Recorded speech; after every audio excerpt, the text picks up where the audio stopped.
It's week 5 check-in. Let's go. So week 5 was not fun. I was bedridden the entire week because I have E. coli and I could not stop farting, burping, or nearly crapping my pants because I had diarrhea. And if I laughed or if I coughed, it came out with a prize. So I was trying to be being careful with that. I tried to make the best of the situation. I try to have an artist date and I try to have an adventure, but I could not have any adventures. I was stuck at home in my own room, firing it up, ripping it up. And it was during the 4th of July, so can you imagine? I was popping. If you've listened all the way through the other previous videos, thank you. I've always felt dismissed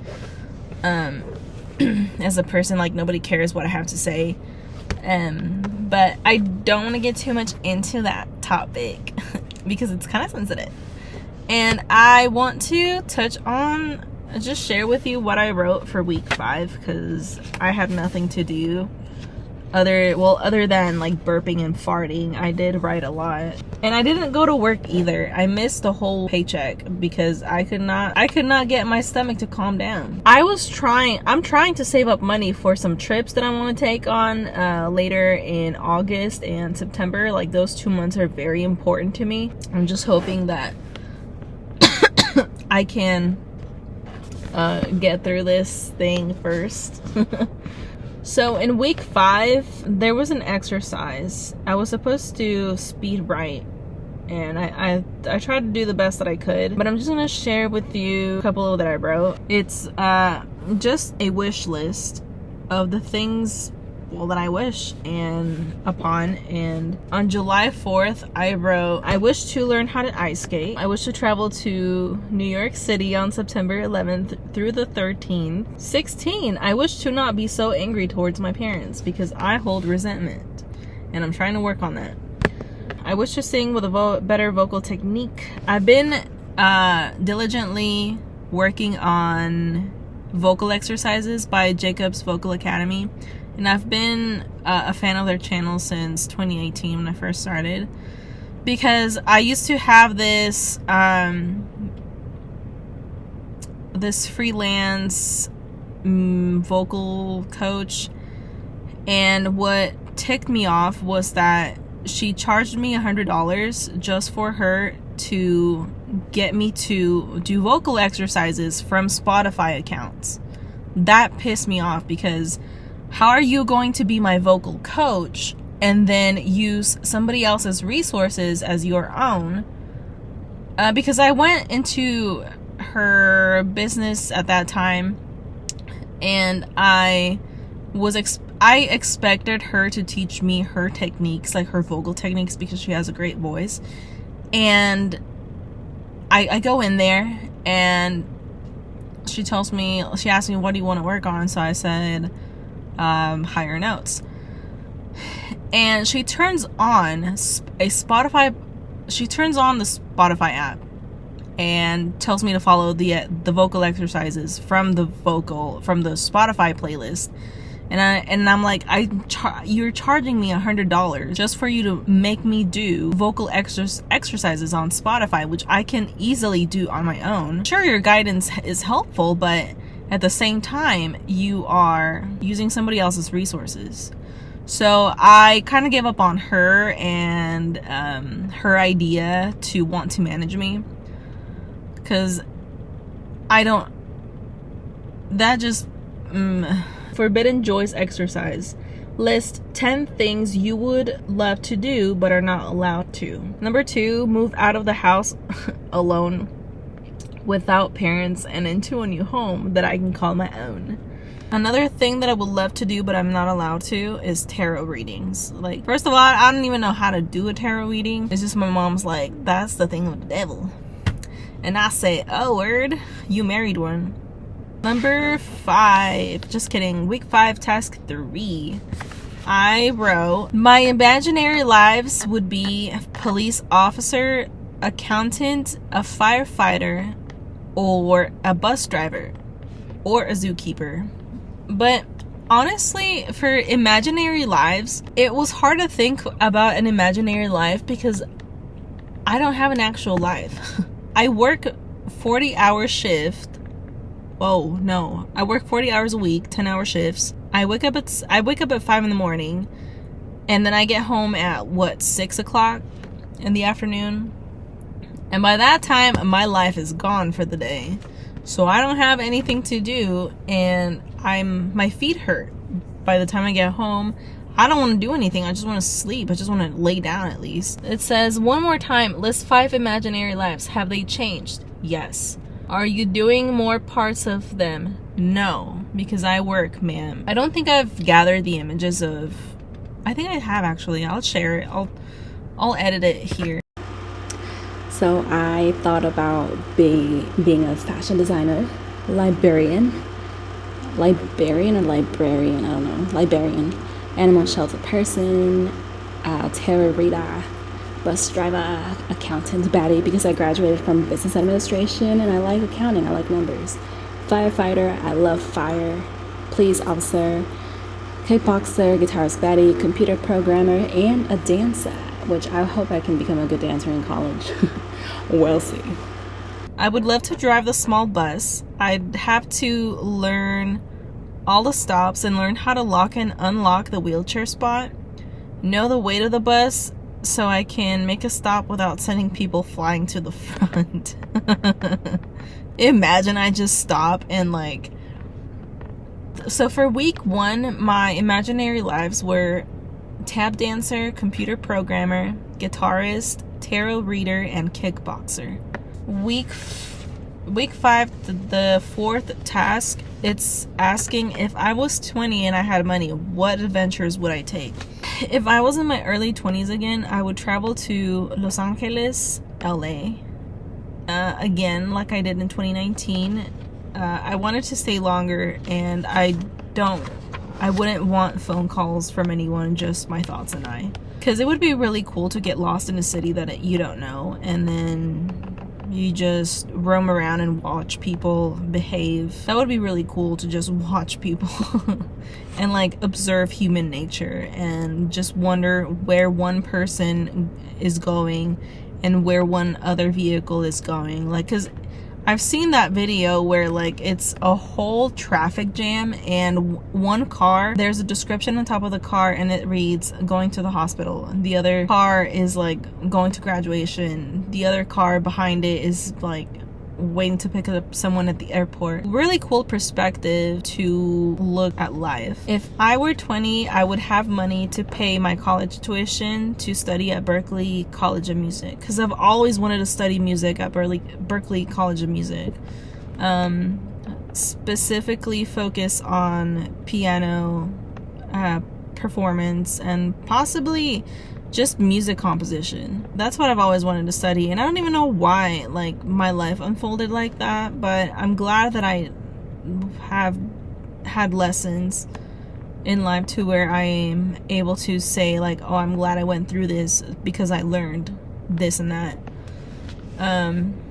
For 4, I wrote, if I were 20 again, I would travel to Chicago again, just to travel and hang around the CTA train and buses.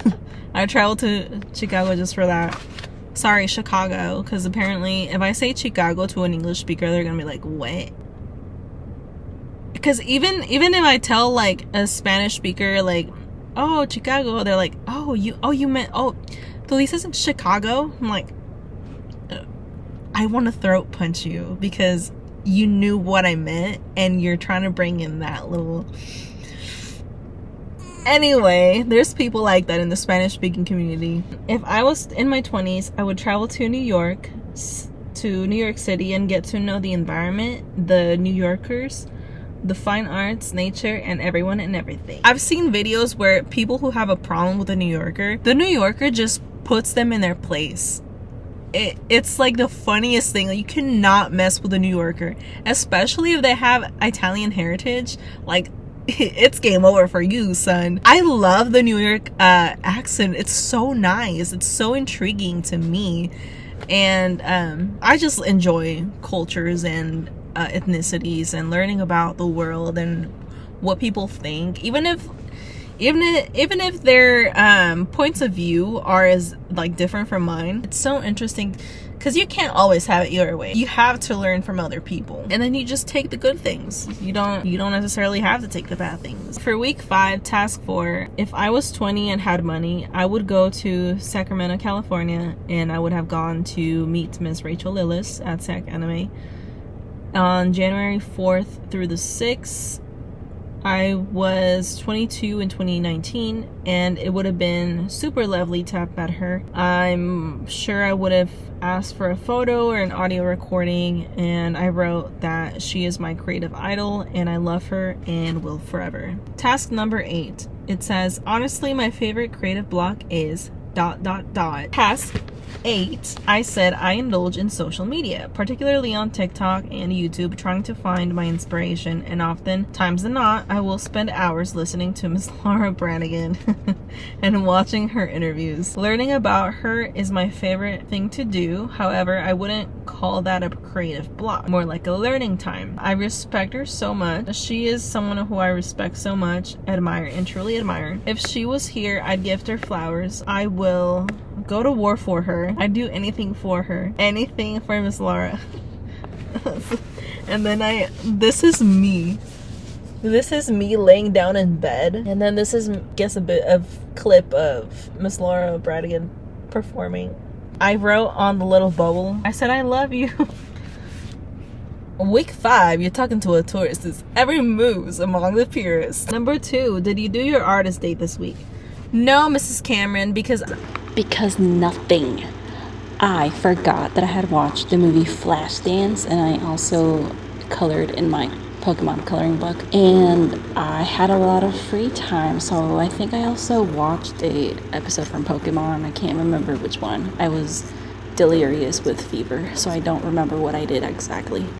Have you had the experience of hearing answers during this leisure time? Actually, yeah. I did a little quiet time, and you would not believe the stuff I get in my head. I'm not sure if they're my intrusive thoughts or if I have somebody else inside of my mind or someone hijacking my antenna with aluminum foil.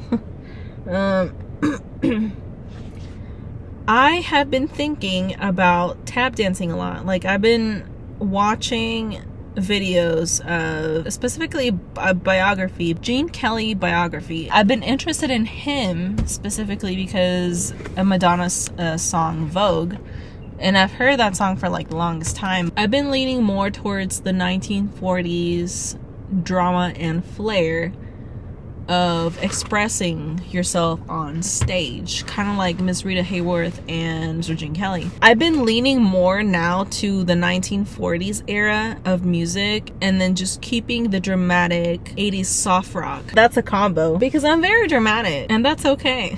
Actually, I could say that I drew. I bought a Pokemon coloring book, and I bought some crayons, and I he looks demonic while doing like kid stuff like coloring books, dancing in my room with my socks on, and just pretending to be a child again in my room. It has been a little bit liberating, and I do keep a photo of me when I was a child, and I keep it close just to like, I sing to the photo of me when I was a child just so that I can feel acknowledged, and that it's okay to have big dreams. It's okay to have big dreams as a child, because often times than not, you'll always have somebody who will try to like crash down your dreams and tell you that you can't accomplish them. Did I experience any synchronicity this week?